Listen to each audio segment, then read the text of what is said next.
Hello everyone. It's the first video in a really long time. I'm aware of that. I haven't really been able to do much. I've been really busy lately. Like last week I was at a funeral, and these past 2 weeks I've been doing a lot of stuff.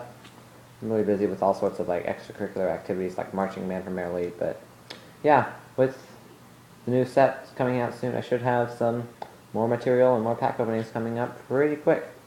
But for now, I just have this. I just went to a league challenge. It was originally supposed to be when I was gone, but they moved it to the week that I wasn't gone, which was pretty convenient for me. And I did pretty well at the league challenge. If you read the title, I got second place. And I did pretty well thanks to the deck I built. It's a Landorus Garbodor kind of deck. See, but this wasn't second place as seniors. They weren't very many people that attended this league challenge. There were only 10, so they just had to mash up all age groups into one tournament of 10 people. So I'll just briefly go over this deck. Obviously, the main attack of this deck is Landorus EX. It's an amazing card. It can do Hammerhead, which is just amazing. And yeah, it just stacks up really quickly with Muscle Band and Strong Energy and Laser and stuff like that. So I run 2 of those. I wish it would be 3, but I don't have a 3rd one yet, sadly. And then also a very good attacker is also Lucario EX. This one also has a very good first attack for combining with Muscle Band and all that good stuff. But its second attack is also really, really nice. For an additional energy, you can do double the damage of its first attack and draw cards so you have 6 in your hand. This is really, really great with the late game end.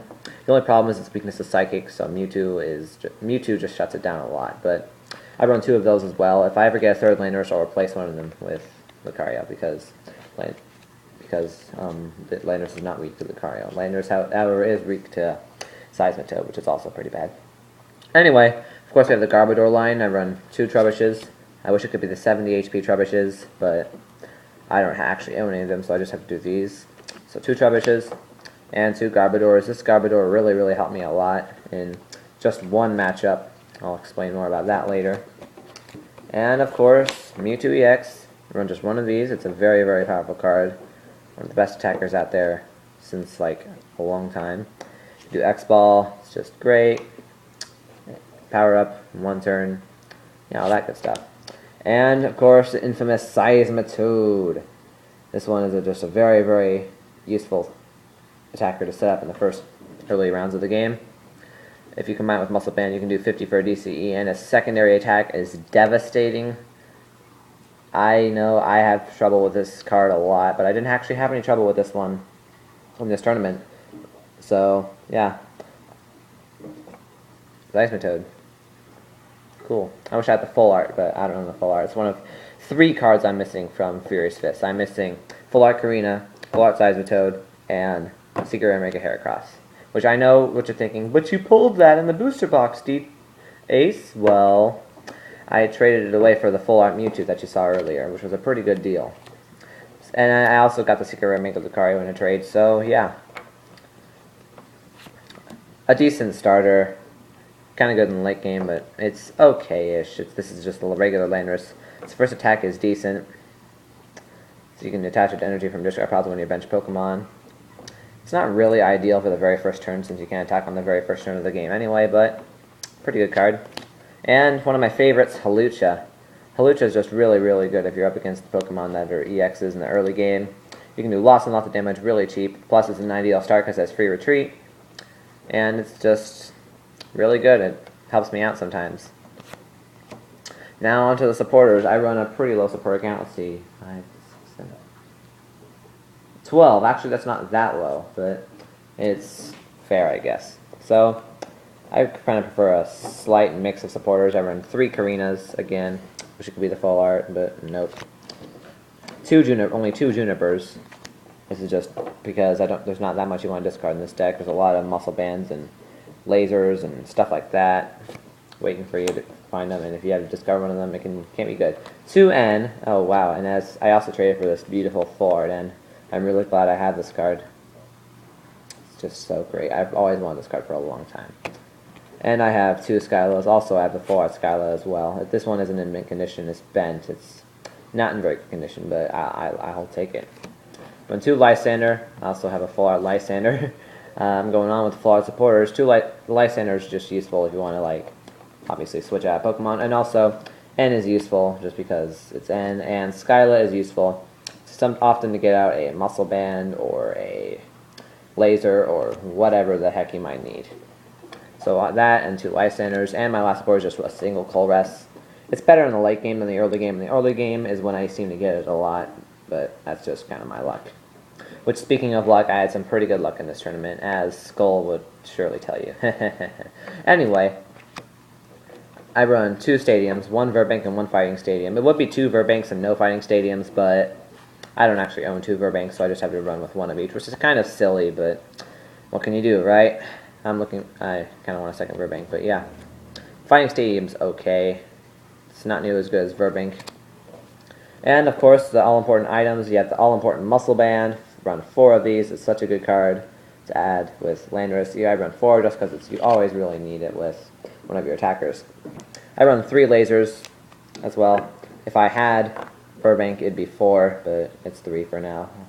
There's some edits I need to make to this deck, but for now it's just this. 3 Ultra Balls, and they're all reverse hollow. I wish they were shiny. Oh man, so expensive. I guess I have a bunch of full art supporters and full art landers and all that stuff, so I can't complain. Anyway, Ultra Ball is just good if you want to take out just about anything without having to waste a supporter on a Karina or dig deeper in your deck, wasting another supporter with Junipers or some other cards. Also, you can't get everything with Karina anyway. You can't get out Sizer-Toad or a Garbodor line, so sometimes when you need Garbodor, Ultra Ball is the way to go. Run 2 Switch, just in case you're stuck somewhere you don't want to be, you know. I run the 2 Rev black and white ones, which is kind of cool. 2 Megaphones. I don't really need Megaphone that badly in this deck. I'm considering only taking out 1 and replacing it with something else. Since Garbodor is not a weakness in the deck, it's in fact useful to me. I just don't really know why I run 2 Megaphones. I should probably only run 1, but yeah, 2 Megaphones, just handy to get rid of some Muscle Bands. I prefer to save it until... I don't really like to use Megaphones on just 1 Muscle Band unless I really, really need to. Anyway, I only run 1 Floatstone for Garbodor in this deck. It should probably be 2, but I don't know. I only have 1 Floatstone. Yeah, there's just a lot of stuff I might need. I mean, I can't. It's kind of weird because I have a full art N and 2 full art Landers, full art Mewtwo, and full art Lucarios, and a whole bunch of other fancy stuff. I don't even have more than 1 Floatstone. Is that crazy or what? And there's a bunch of items cards that I only run 1 of. I run 1 Professor's Letter, just to get some fighting energies when you might need them. 1 Pal Pad to get back some of your supporters if you really, really need to. 1 Super Scoop Up. This one's kind of, the luck has been on my side with this one, but if you flip heads, it can really be a lifesaver. 1 Town Map just to see what's prized and what you need to get. The only downside with this is that your opponent can see what prize you're getting next to, but it's just really useful. And my A-Spec computer search, because there's a lot of stuff you can't get with anything else without having as a supporter. And it's really handy to get out DCE or a strong energy or just about anything when you need it. I mean, it's computer search. Now the energies. I run 6 basic fighting energies, 4 strong energy, and a whopping 4 DCE. It's kind of know what you're thinking. It's kind of weird running 4 DCE for just a Mewtwo and just a Seismitoad, but when you have Mewtwo or Seismitoad out, you need a DCE, and you need it now. So this is the reason why I run 4 DCEs. Now on to the fighting tournament analysis. My first opponent played a Virizion Genesect deck. Really popular deck right now. It's very, very good. It has problems with Pyroar, but with Baratic, it takes care of Baratic does its job.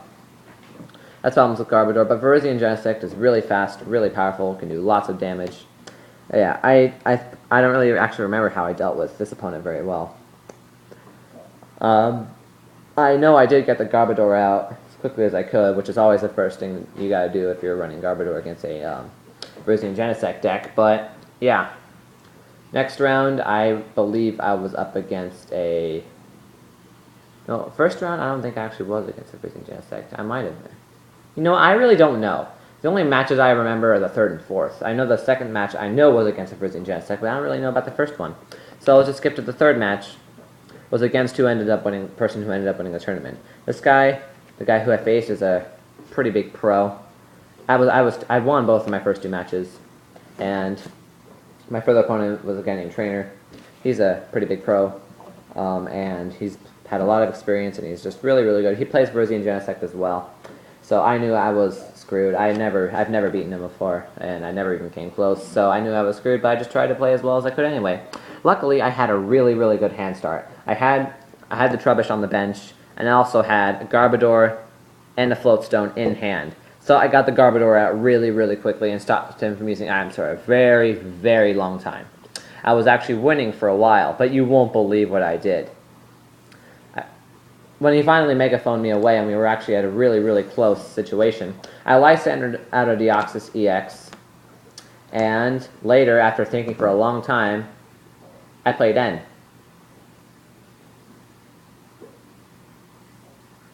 And that was very stupid because by the time I had realized you can only play one support, I had already played Lysander that turn, my hand was already in my deck, which is a game loss.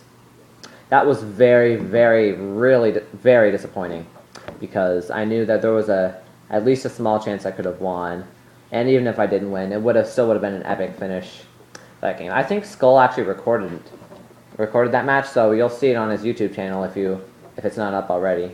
It'll be up there soon. I know it will be. I'm sure it would be a very interesting match for you guys to watch, because I think every single one of you is here because of Skull. Thank you, sir. You're very kind. And my last match was against, speaking of which, Skull himself. Skull was kind of having a bad day with his luck. He placed 6th at the League Challenge. And he was playing a Pyroar deck. And I noticed that even though he really seems to like to play Pyroar, he doesn't just seem to have very good luck with it. All of his good things end up being prized. In fact, one match, he didn't awake from sleep from a laser that I had played for, I think, 5 turns. So he teched in a Pokemon Center lady just for that. But I recall this match, it was prized. He had a whole bunch of good stuff prized in, like, even his first match. His first match, oh my gosh, I feel so bad for him. I'm really sorry it all happened. Come to think of it, I don't even remember what happened, but still. Anyway, I beat him that match mostly because of luck, and not really even my good luck. It was just more his bad luck. Skull, word of advice, if you really have this bad of luck with Pyroar, then I don't know why you play it. I mean, you came here with a Seismitoad EX deck that one time, and you won that way. So, but then again, I guess you won with the Pyroar deck once, so that was before Furious Fist's out. But since you have really bad luck with this deck, and it always just seems to ruin your day, I just wouldn't really recommend playing it. But I'm not going to tell you what to do, so if you really, really want to play it, then I guess that's fine. Anyway, so after that, Trainer, by the way, won the tournament. He was the first place winner. He went 4-0. I was 3-1. And, yeah, my prize would have been 2 packs, and along with 12 championship points, but the 2 packs plus the one I had earned from entering the tournament, he didn't have any packs, so he just decided he would give me not Furious Fist, Phantom Forces packs once they were out, like 2 weeks after the tournament would have taken place. And yeah, that's really all. I guess I'll open the packs that I will get in like 2 weeks sometime, so yeah, that's all.